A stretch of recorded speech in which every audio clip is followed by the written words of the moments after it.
and beyond to remind you need to get a real ID card before October. Oh, there's just one little problem. You literally can't get one yet. And we're keeping Portland weird with a question that finally has an answer. Why did the chicken cross the road? Here's the story. Hey, here we go again. They let us come back. Can you believe it? I'm Dan Haggerty. Welcome to the story. I know what you're thinking. You're looking around, you're saying something feels different. No tie. You see it now? Oh, also no new show here at 6 o'clock on KGW. Same important news, we're just packaging it a little bit differently. And remember, keep the conversation going online. Use the hashtag HeyDan. Also, a good old-fashioned Facebook message, that always works too. So let's get started. For our big story tonight, we're going to turn to Kyle Aboshi and the investigative team. Now, you know when Kyle is in the mix, he's going to be getting some stuff done, and that's exactly what Kyle is going to be doing tonight, looking at aggressive debt collection practices by the city of Portland and how they might hurt some of the most vulnerable people who live in our town. This story here is about a guy who had a very nice house on Hayden Island until it was foreclosed on in 2008. He got kicked out. Problem is, though, he kept getting water bills and collection notices for a long time. The housing bubble that went bust, so many American homes worth so much less. Now to the millions of homeowners being squeezed in this financial crisis. With the housing market slowing, foreclosure rates are on the rise. Banks took back about 30,000 homes last month. That's a 4%. Desperate times for the families who no longer have a place to call home. The worst of the foreclosure crisis passed years ago. But for some of those who lost their homes, it never really ended. Almost a decade later, they're still trying to fend off the Portland Water Bureau, who sent them to collections for unpaid water and sewer bills that built up after the banks forced them to leave. I was living the dream. I was making great money. I bought a house on Hayden Island in a gated community. We were the youngest couple on the block. It was awesome. And it was awesome until 2008 came around. John Laird took a beating in the housing crisis. I mean, it was bad. Business dried up at work, he couldn't pay the mortgage, so the bank told him to get out. It was terrible. I mean, I never dreamt that would happen to me, but it did. And when I got the eviction notice, which was so humiliating, seeing that thing taped on my front door, all my neighbors, sign was on the wall, you know, dream's over, dude. So John shut off the water, the phone, the power. He called the utilities to let them know he needed to cancel service, then sent the keys to the bank and moved out. But life didn't get any easier. We're getting to that part of my life that was the worst episode a guy could go through. John suffered a health crisis. He was broke, and his marriage fell apart. During the divorce separation period, I found myself living out of my Yukon in a twin bed with my dog. And all through this time of crisis, the Portland Water Bureau never stopped billing him. John didn't live there anymore and didn't use the water at his old house, but he was still being charged for it because the bank delayed foreclosure and hadn't removed his name from the title. Farthest thing from my mind was a stupid water bill. The Portland Water Bureau sent John to a private collection agency called Ray Klein, Inc. And in the fall of 2017, Ray Klein sued John in small claims court, seeking almost $2,000 for that old water bill. But John fought back. I got a letter in the mail about a month later saying that the case was dismissed in court. And I just say, all right, it's all behind me. I don't have to think about that crummy time in my past. I just figured since it was dismissed in Multnomah County Court that it was over with. Was it? No. Surprise, surprise. 2 years later, the collection agency, Ray Klein, sued again over the same $2,000 bill. The Portland Water Bureau just wouldn't let it go. They're wasting time, they're wasting energy, they're wasting money, and they took a huge toll on me personally, mentally, to have to relive the crappiest 4-year period of my life. You think this case is all that unique? It's probably not unique in that he's one of many people who are hounded to pay debts that they don't owe to the city. Michael Fuller is an attorney. He helped John sue for unlawful debt collection. The case against Ray Klein settled out of court, and as a result, John doesn't owe anymore. But it raises an interesting question. Why is the city going after victims of the foreclosure crisis, trying to collect on years-old utility bills? I mean, shouldn't the banks have to pay? They had the keys. And so that just seems to be how it goes. The large banks get bailed out and the consumers are left to deal with the consequences. I found this very issue has come up before. All right, we'll begin. In 2012, the City Council passed an ordinance in response to the foreclosure crisis. It gave the Water Bureau the ability to go after banks that took possession of homes but delayed foreclosure. We do have mechanisms in place to be able to move forward and send that debt to now the owner of that property. Have you used it? We have, and we will continue to, as long as we can identify that there's a case for it. And that's the challenge, explained the Water Bureau. Identifying who's on the hook for water and sewer charges on distressed property. Because as it stands now, the Water Bureau relies on property records, whose name is on the title. We don't have a way to find out that a house has been foreclosed on unless a customer calls us. So there's no mechanism in place that requires a bank to tell us at a certain time. So it's extremely important that as soon as things start heading in that direction, give us a call. The Water Bureau claims if customers can provide a copy of an eviction notice or a photo of a lockbox, it'll help prove the bank has taken possession of a home. Then the bank can be held responsible for the bill, which is fine going forward. But how about all those people evicted during the foreclosure crisis?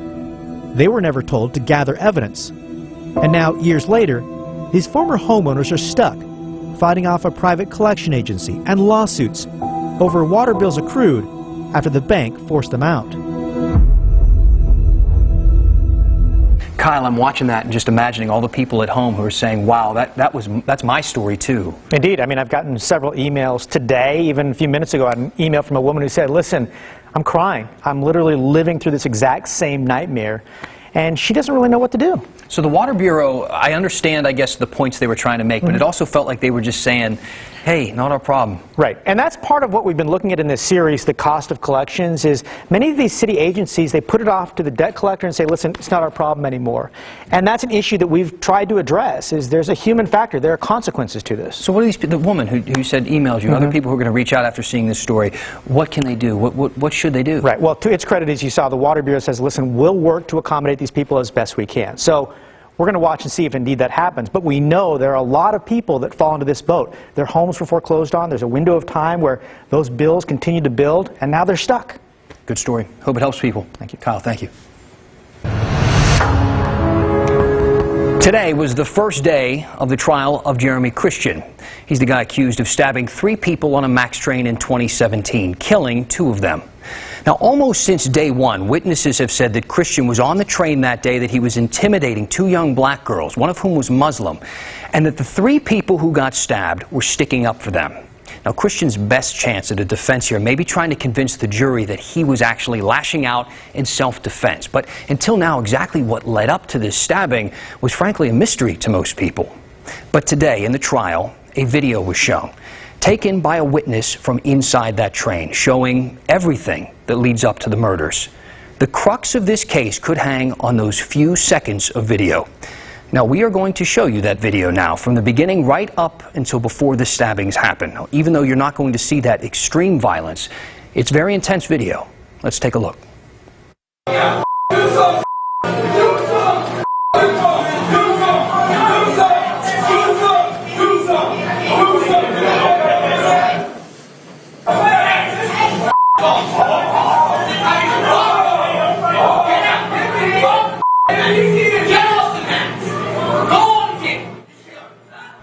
Moments later, literally a fraction of a second, you see Christian stab Micah Fletcher, who was in the foreground there, in the throat.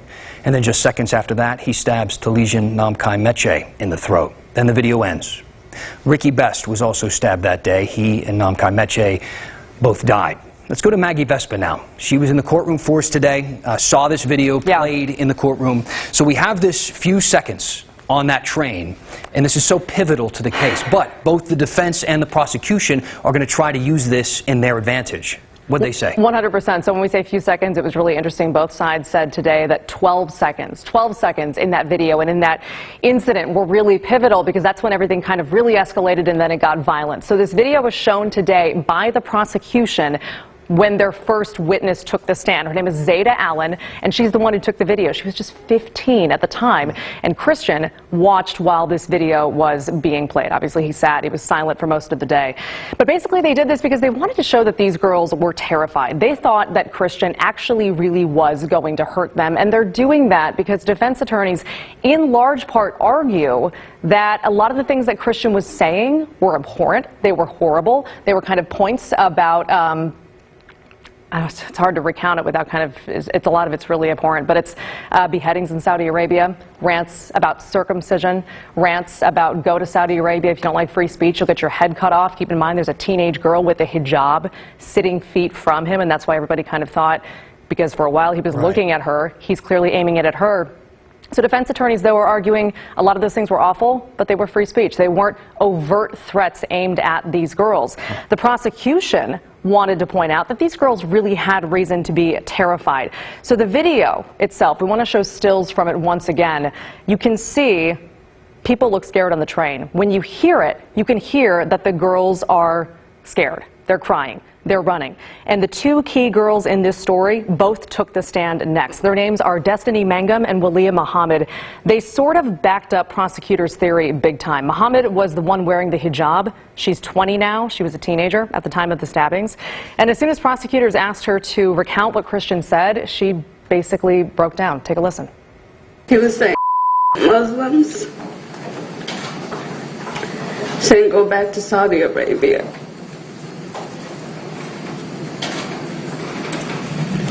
You remember anything else? He was saying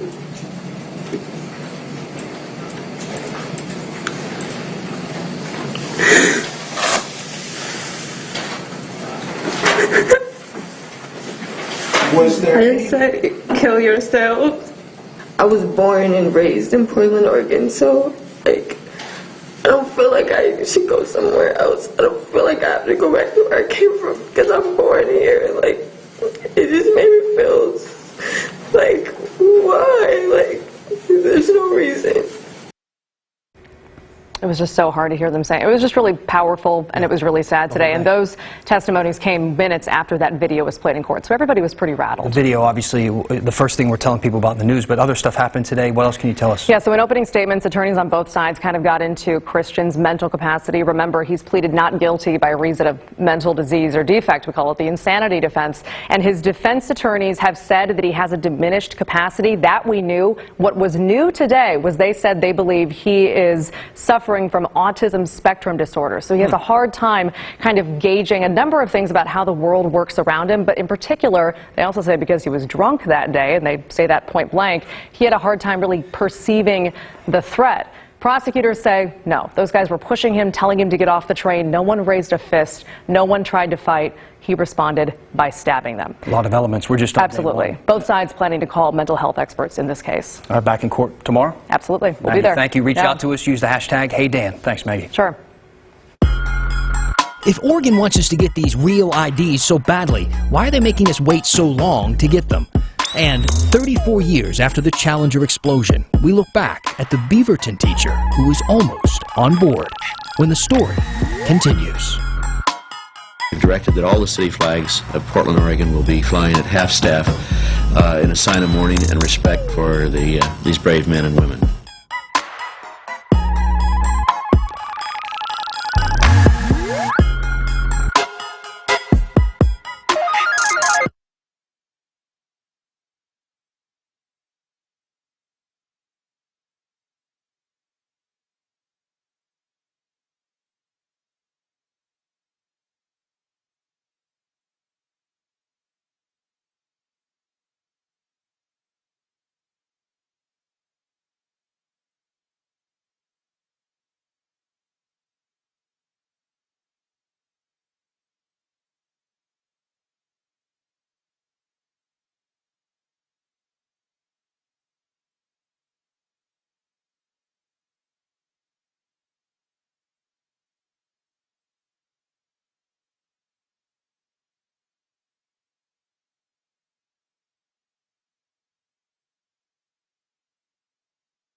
Hey Dan, part of the weather story today is snow. Look at it. It's just absolutely dumping. This is the ODOT camera up at Mount Hood Meadows and Highway 35, so that's good to see because it's been a pretty warm week. The snow level was up. It's beginning to drop. Clearly, it's at the passes now, so certainly fun to see that. And in fact, as we look ahead through the week, it stays pretty warm. The snow level actually jumps all the way up to 8,000 feet on Friday, so no new snow really to speak of Thursday or Friday. But the good news comes over the weekend. Saturday night, the snow level will plummet down to 3,000 feet, then down to 1,000 feet, and it stays there Sunday, Monday, and Tuesday. So some really good snow will provide some really good skiing as we go later into the weekend and early next week. Now, it's been a wet day in Portland. You know that probably with the showers we've had, but they have moved on off, and it's drying out. For the overnight hours, which doesn't do us all that much good, the rainfall again impressive, about a ½ inch around the valley. Our rainfall is now nearly 7 inches. We'll eclipse that mark tomorrow. And it's our first month since the beginning of the storm season on October 1st where we have had above average rainfall. The next system right there, right offshore, that busts on in. So expect a wet morning tomorrow. And then again, future storms coming in after the Wednesday storm, but it'll be later on Thursday before we go back under the rain. So potentially another little break there for the first part of Thursday too. For tonight, lows in the 40s, highs about 50. It'll be cloudy, but no rain really to speak of tonight. But there will be tomorrow a lot of rain on Wednesday. Thursday, the rain comes back late. And then Friday, we're going to go for 60 degrees just because why not? Hopefully we'll push that rain north far enough. Not fairly dry day, but it'll be very wet on Saturday. And then Sunday, of course, Super Bowl Sunday. Good Super Bowl watching weather. It'll be cold and rainy out there, so watch the game. Back to you.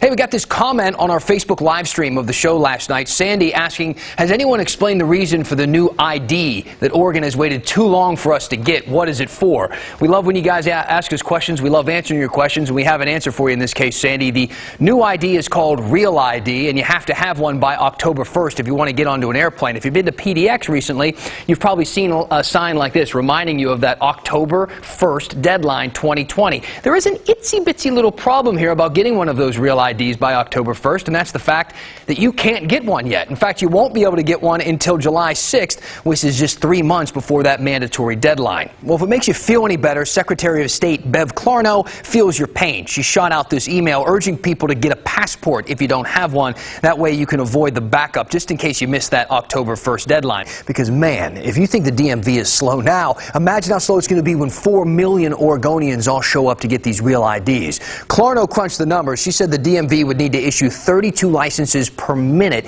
every single business day from July through October, and that's just to hand out 1 million ID cards. And that brings us to our quote of the day from that same email. That's just not possible, Bev Clarno says. I completely agree with you. Thank you for that. So why is it taking so long for Oregon to issue Real ID cards? Here's the backstory. Congress passed the Real ID Act after 9/11 to boost security for identification needed to get onto a plane. But Oregon then passed a law preventing the DMV from issuing Real IDs. The reason? State lawmakers were worried about some of the personal information that you'd have to hand out just to get one of these and some of the security that surrounded that. Also, we were nearing the recession, so they were a little worried about the cost.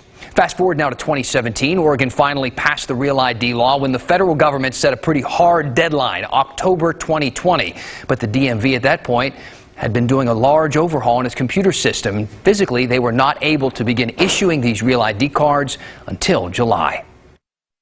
Now, a lot of us remember exactly where we were 34 years ago today when the Challenger disaster happened.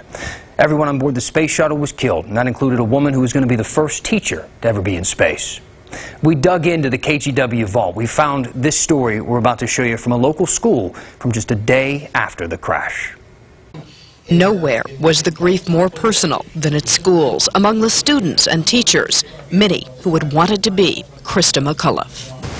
How many times have I told you about Krista McAuliffe and the teacher in space? 3 times. I wanted to be the teacher in space, you know, and she beat me out. Yesterday, this 7th grade class at West Sylvan wrote letters to Krista McAuliffe. Today, they wrote them to her husband. One 12-year-old summed up the feelings of many. Sorrow plagued my body when I heard of the historical mishap with the space shuttle. I hope that in the future there will be more tries and discoveries with fewer problems.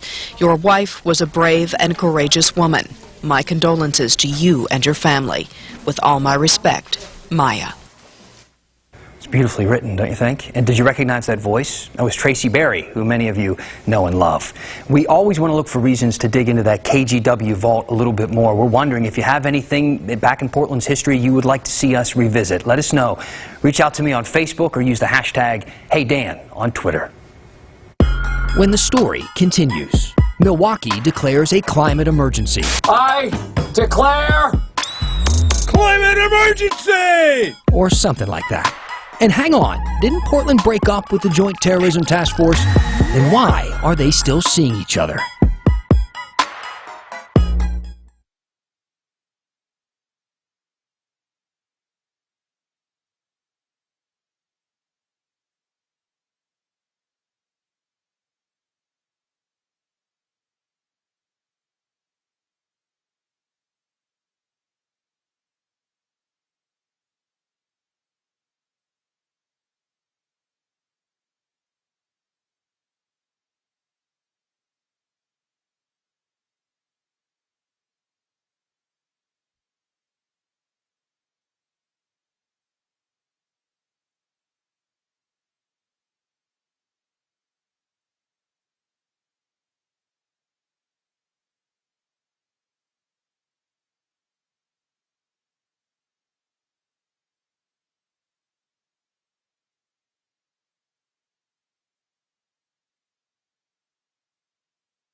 We want to tell you about a city that just became the first in Oregon to declare a climate emergency. And it's not Portland. We're talking about little old Milwaukee.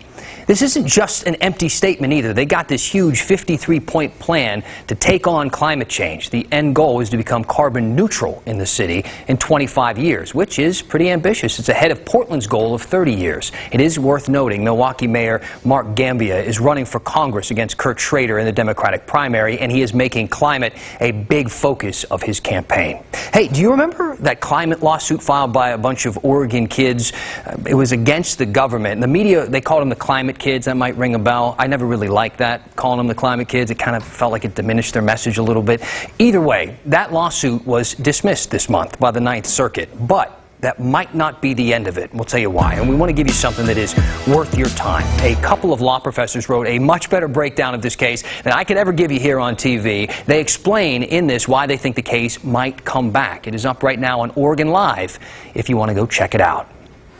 Pretty typical scene today outside of Portland City Hall. We had traffic, we had rain, and we had some protests. Today, progressive groups like the ACLU of Oregon, Portland Cop Watch, and the Portland Democratic Socialists of America, they were out protesting the city's ongoing participation with the FBI's Joint Terrorism Task Force.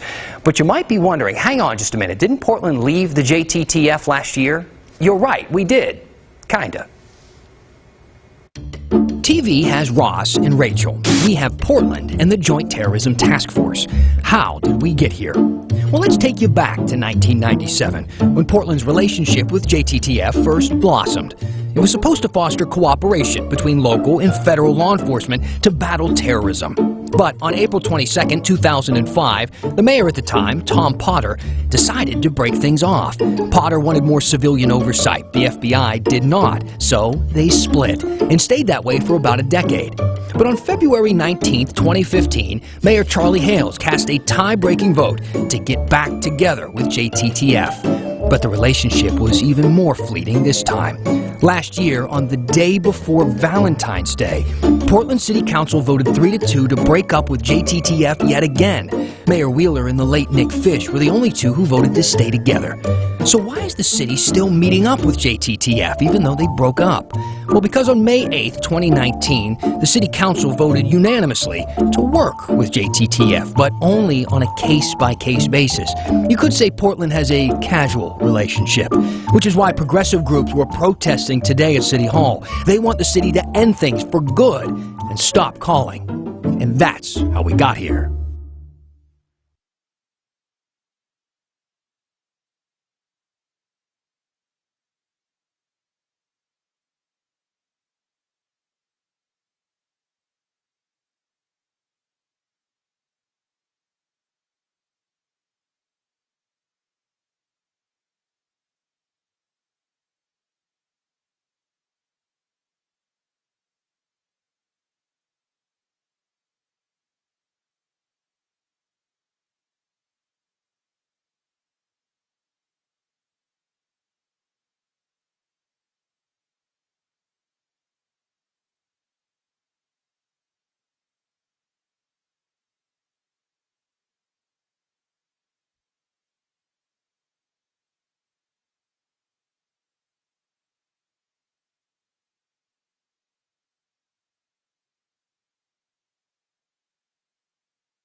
Let me get my iPad.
Keeping Portland weird tonight. Is this the chicken that crossed the road to get to 7-Eleven?